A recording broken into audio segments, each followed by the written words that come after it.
Today, we're diving straight into how one family, the legendary Morgans, literally built the sprawling financial empire that shaped modern capitalism as we know it. We are unpacking a pretty wild timeline of wealth, strategy, and just unparalleled influence. And we'll look at the exact mechanisms that allowed one family to become the true architects of American finance. So get this. Who actually stopped the complete collapse of the American economy without ever being president? No military, no elected office, but he literally held the fate of the entire U.S. economy right in the palm of his hand. It sounds exactly like the plot of a Hollywood thriller, doesn't it? But it's completely true. By the end of our time today, you're going to see exactly how one decision by this man totally transformed America's financial system forever. You know, when we talk about history's wealthiest dynasties, everybody immediately drops names like the Rockefellers, the Rothschilds, or the Waltons. But we actually need to look past them for a second, because standing right in the shadows of America's massive industrial revolutions was the Morgan family.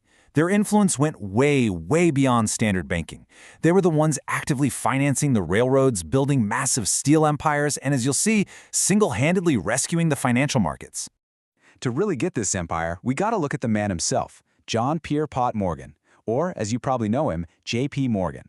Born in 1837 into a family that was already doing really well. I mean, his dad, Junius Spencer Morgan, was a heavyweight international banker. So yeah, JP wasn't exactly starting from scratch.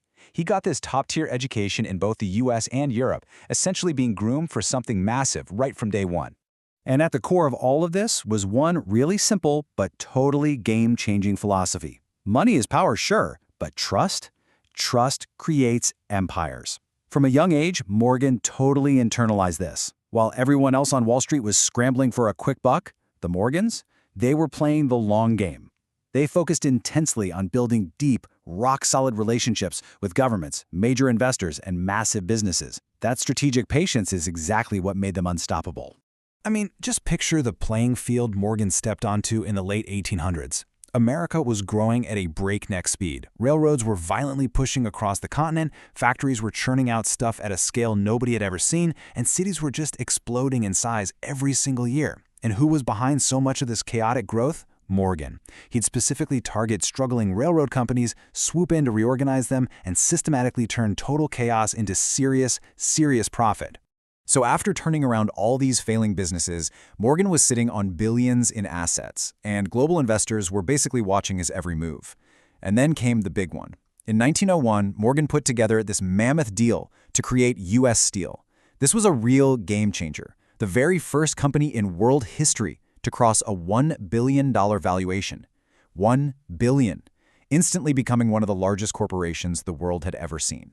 U.S. Steel wasn't just a feather in his cap. It was absolute, undeniable proof of his status. It firmly cemented J.P. Morgan as America's most powerful banker, hands down.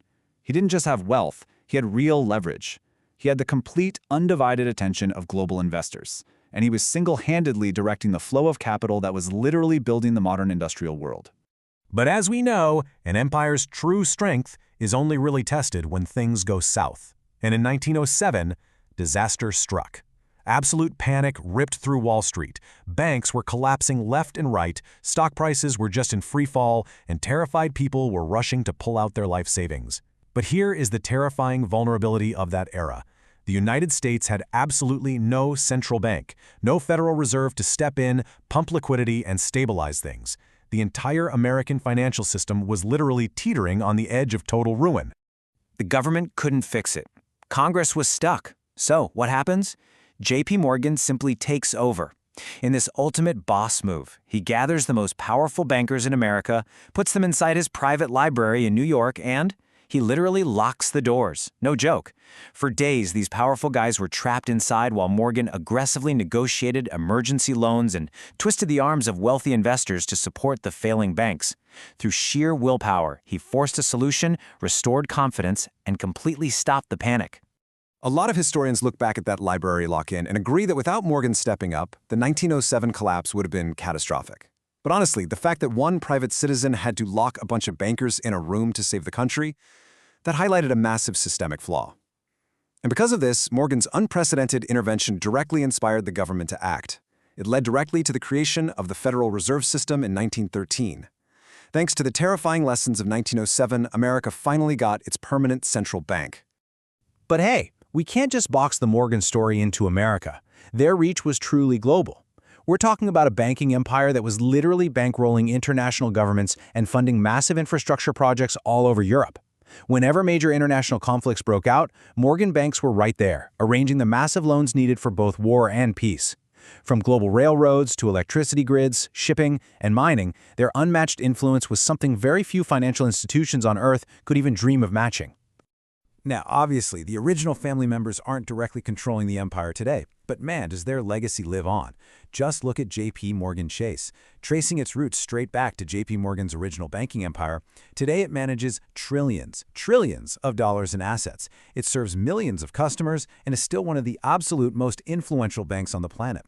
The Morgan name is still the ultimate global symbol for financial muscle and strategic long-term power.